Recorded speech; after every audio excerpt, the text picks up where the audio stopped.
आज आपको साइकोलॉजी का अर्थात मनोविज्ञान का लेसन 2 का सब्जेक्टिव क्वेश्चन आगे का कराने जा रहा हूँ। इससे पहले दूसरा लेसन का फर्स्ट भाग बना चुके हैं, जिसमें से आपको 8 ऑब्जेक्टिव और सब्जेक्टिव दोनों एक साथ दिए गए थे आपको। इसके बाद नेक्स्ट क्वेश्चन से आज आपको बताया जा रहा है साइकोलॉजी पार्ट 2 का दूसरा भाग से, क्योंकि इससे पहले हम आपको क्वेश्चन कुछ सब्जेक्टिव बताए दिए थे। आज है क्वेश्चन स्व, अर्थात आप कह सकते हैं सेल्फ। तो कह रहा है स्व की अवधारणा क्या है, मतलब सेल्फ की अवधारणा क्या है। इंग्लिश में उसको सेल्फ कहेंगे और हिंदी में स्व कहते हैं। तो इसका आंसर है प्रत्येक व्यक्ति का एक अपना स्व होता है, मतलब जो भी प्रत्येक व्यक्ति होता है तो अपना सेल्फी कहते हैं। तो वही जो सेल्फी, तो वो सबका अपना अपना होता है। कह रहा है इसके आगे स्व एवं व्यक्तित्व एक दूसरे से संबंधित है, मतलब किसी व्यक्ति रहेगा तभी स्व होगा, और स्व का मतलब होता है व्यक्तित्व से रिलेटेड है, तभी वो स्व का मतलब हुआ। आगे बोला है कि स्व अर्जित होता है, यह व्यक्ति का अपने बारे में विश्वासी भावों का एक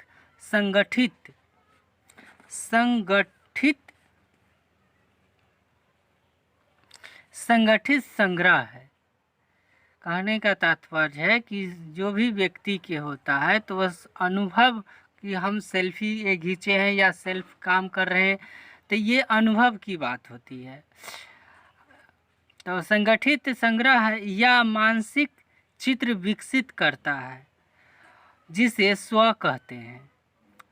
मनुष्य स्व लेकर जन्म नहीं लेता है, अर्थात कहने का मतलब है कि मनुष्य अपने आप से स्व लेकर के विकसित नहीं होता है। ये जब किसी के द्वारा सिखाया जाता है या फिर कोई बताता है तब ये सेल्फी हो जाता है, लेकिन मनुष्य शुरू से स्व लेकर के सेल्फिश होकर के जन्म नहीं लेता है। आगे है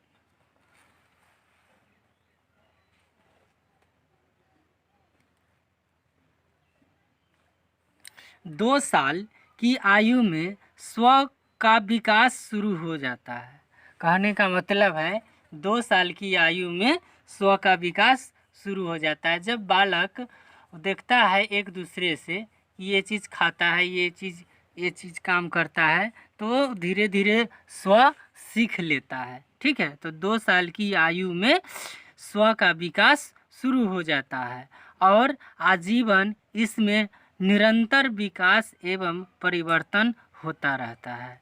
कहने का मतलब कि 2 साल में शुरू हो जाता है और ये लगातार मतलब निरंतर चलता ही रहता है और आजीवन तक के चलता ही रहता है। और कहीं जैसे हो उसको धीरे धीरे परिवर्तन भी किया जा सकता है, ये आदमी स्वयं कर सकता है। तो निरंतर विकास में परिवर्तन होता है। स्व का निर्माण सामाजिक प्रक्रिया से बहुत हद तक प्रभावित होता है। स्व का जो निर्माण होता है सामाजिक प्रक्रिया से बहुत हद तक निर्माण होता है, क्योंकि समाज में कोई भी आदमी सेल्फिश रूप से कोई भी काम करते हैं तो ये देख देख करके बच्चा धीरे धीरे सेल्फिश होना माने स्व होना सीख लेता है। तो ये आज स्व का आपका आंसर हो गया, यहाँ तक के प्रभावित होती है। अब चलते हैं, दूसरा क्वेश्चन है स्व के कितने पक्ष हैं। आपका दूसरा क्वेश्चन है स्व के कितने पक्ष हैं और इसकी चर्चा करें। तो कह रहा है कि स्व के कितने पक्ष हैं, मतलब कि आप कह सकते हैं कैसे कैसे स्व किया जाता है, सेल्फी कैसे कैसे बनता है, तो ये आपको बताया जा रहा है। तो इसमें देखेंगे स्व में कितने पक्ष है, उसका आंसर स्व का निर्माण, विकास एवं परिवर्तन कैसे और कितना होता है, इसको ठीक से समझने के लिए हमें स्व के निम्नलिखित 7 पक्षों को समझना होगा। कहने का तात्पर्य है कि स्व का कितने पक्ष है, तो 7 पक्ष है। इसको समझने के लिए 7 प्रकार के जो पक्ष है इसको समझना होगा, तब ये पता चलेगा कि स्व को कितने पक्ष है। तो एक है आपको आत्मगौरव। आत्मगौरव है तो ये कह रहा है आत्मगौरव में कि यह इस बात पर निर्भर करता है कि व्यक्ति अपने स्व को कितना महत्व देता है। कहने का मतलब है कि व्यक्ति सेल्फिश कितना है, तो कितना महत्व देता है अपने सेल्फ को, तो अर्थात स्व को, तो कह रहा है कितना महत्व देता है, इसे ही हम आत्मगौरव की संज्ञा देते हैं। कुछ व्यक्ति का आत्मगौरव उच्च होता है, अर्थात वो अपने आप को सेल्फिश के तौर पर देखते हैं। कभी कभी झगड़ा होता है या फिर किसी चीज़ के बारे में होता है तो कहता है कि मुझे एक ऐसे बोल दिया, अर्थात वो उसके अंदर आत्मगौरव के ये उच्च स्व होता है। ठीक है, चलते हैं आगे है तो कह रहा है कि उच्च होता है। इसके बाद है जिसके कारण वे सक्रिय आशावादी एवं सफल इंसान होते हैं, उनका आत्मविश्वास अधिक होता है। लेकिन दूसरी ओर जिस व्यक्ति का आत्म गौरव निम्न होता है, वे अपने जीवन में, यहाँ होगा जीवन में हताशा का अनुभव करते हैं और वे सदा अवसादग्रस्त भी रहते हैं। इनमें आत्मविश्वास की बहुत कमी होती है। तो ये हुआ पहला का। अब देखते हैं दूसरा का। 7 गो है, 7 था, इसमें से पहला का हो गया। दूसरा का देखते हैं। दूसरा में है कि आत्म पहचान। दूसरा में है आत्म पहचान। तो इसका आंसर है, इसको अस्मिता बोध की संज्ञा भी दी गई है। इसको अस्मिता बोध की संज्ञा भी दी गई है। और दूसरे लोगों में या वस्तु में अंतर का प्रत्यक्षीकरण करते हैं तो यह अनेक आत्म पहचान बनाने का एक आधार होता है। तो ये कह रहा है जब भी वस्तु में जब पहचान होने लगता है तो ये कहता है आत्म पहचान हुआ। अब चलते हैं तीसरा पॉइंट की ओर। तीसरा पॉइंट में आपको है, तीसरा पॉइंट में स्वदक्षता, मतलब कि हम अपने आप में कितने दक्षता रखते हैं इसके बारे में है। तो इसका आंसर है, इसका संबंध व्यक्ति की कार्यकुशलता के बारे में आत्ममूल्यांकन से है। क्योंकि इस आत्ममूल्यांकन से ही होता है, क्योंकि हम अपने आप में कितने दक्ष हैं, कितने सफल होंगे, ये हम खुद जानते हैं और उसका मूल्यांकन हम कर सकते हैं। क्योंकि हमसे ये चीज़ होगा या नहीं होगा ये हम स्वयं कर सकते हैं, इसीलिए कहा जाता है स्वदक्षता। तो मूल्यांकन से है, इसके द्वारा व्यक्ति अपनी क्रियाओं पर वांछित प्रभाव उत्पन्न करने की कोशिश करता है।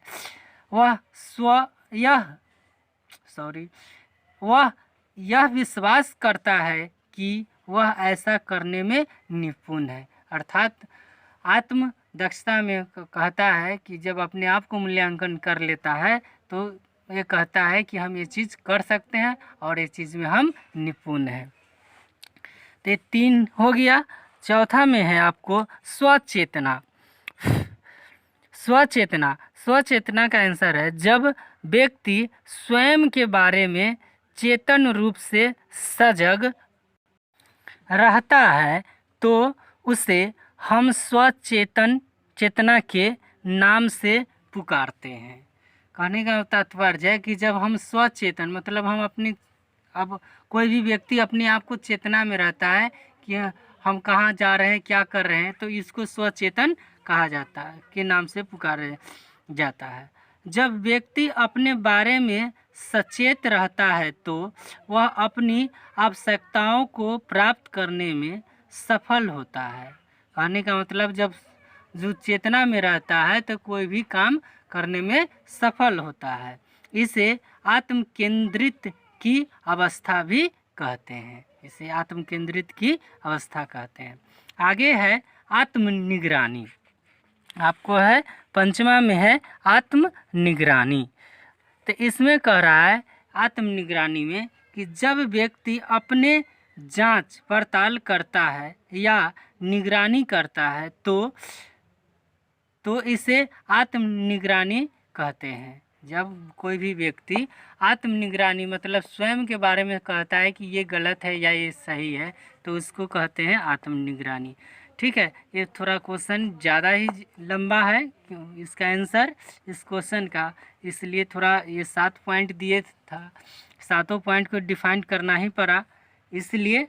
ठीक है, आगे है उच्च आत्मनिगरानी वाले व्यक्ति अपने बाह्य वातावरण से प्राप्त संकेत के आधार पर अपने व्यवहार में आवश्यक परिवर्तन लाने में सक्षम होते हैं और अपने व्यवहार को एक सही दिशा निर्देश दे पाने में सफल होते हैं।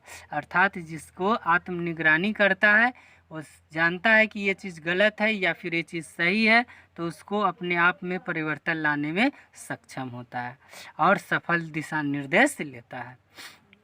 ये आपको 5 हो गया था। आप छठा की ओर देखते हैं।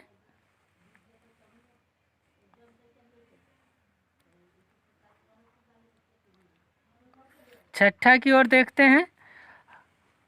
छठा में है आपको आत्म प्रकटन आत्म प्रकटन। इसका संबंध स्व के कार्य प्रणाली से है। कहने का मतलब है कि सेल्फी के कार्य प्रणाली से है कि हम क्या करते हैं क्या नहीं, कार्य प्रणाली से है। कुछ लोग दूसरे लोगों के साथ संबंध या अंतःक्रिया बेझिझक करते हैं और ऐसा ऊपर लिखा गया है, ऐसा करने से उन्हें कोई दिक्कत नहीं होती है।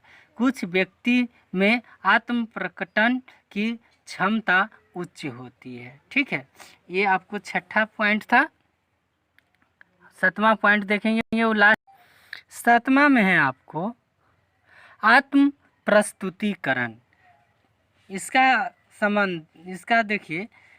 संबंध दूसरे लोगों का मदद करना, उनके साथ संबंध बनाना एवं सकारात्मक प्रस्तुतिकरण की विधि से है। कहने का मतलब है कि आत्म प्रस्तुतिकरण जब दूसरे को मदद करता है तो इसको कहा जाता है आत्म प्रस्तुतिकरण।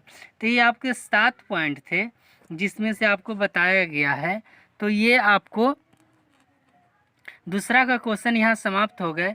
ये थोड़ा ज़्यादा लंबा इसका आंसर है, आप लोग ध्यान से लिख लेंगे और बताएंगे कि कहाँ आपको समझ में नहीं आया तो उसको फिर से निदान उसको धीरे धीरे निकाला जाएगा। ठीक है, आप लोग लिख लेंगे सही से।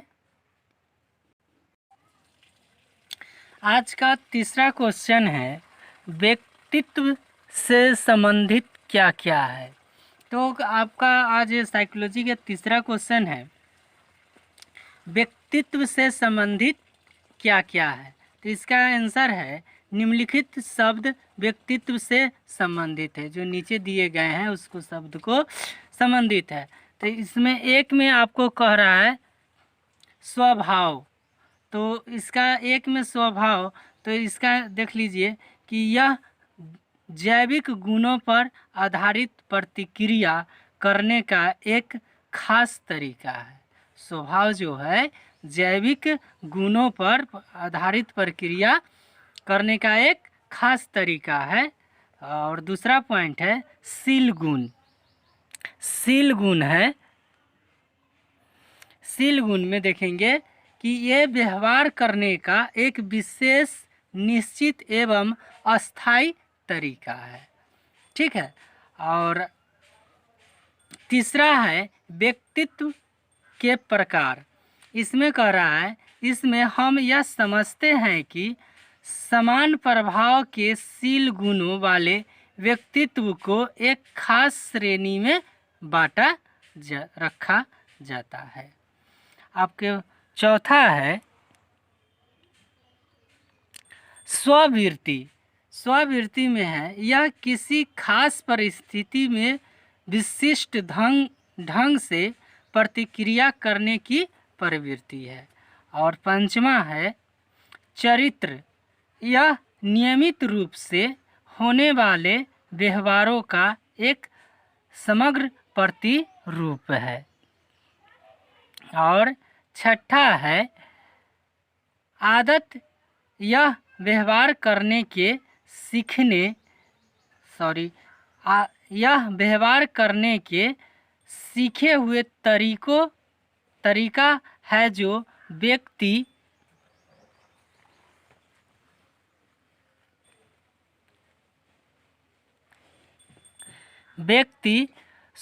स्वाभाविक रूप से ग्रहण कर लेता है और जिसे वे इच्छा नहीं होने पर भी करता है। ठीक है।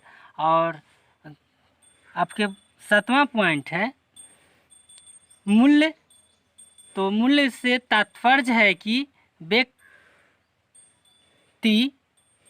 व्यक्ति अपने जीवन के लक्ष्य एवं आदर्शों को महत्वपूर्ण मानते हैं और जिसकी प्राप्त करने की अभिलाषा रखते हैं।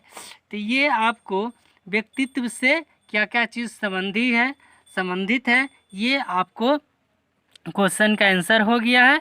आप लोग लिख लेंगे। ठीक है। और इसके बाद नेक्स्ट पार्ट में आपको और इसमें से बचे हुए जो क्वेश्चन है उसको बता दिए जाएंगे, क्योंकि टाइम बहुत ज़्यादा लग जा रहा है समझाने में। और धीरे धीरे इसको 3-4 पार्ट में करके आपको 2 पार्ट तो आज हो ही गया, और जो जैसे जैसे आपको ख़त्म होते जाएंगे आपको ये चैप्टर ख़त्म हो जाएंगे, आप लोग सही ढंग से लिख लेंगे।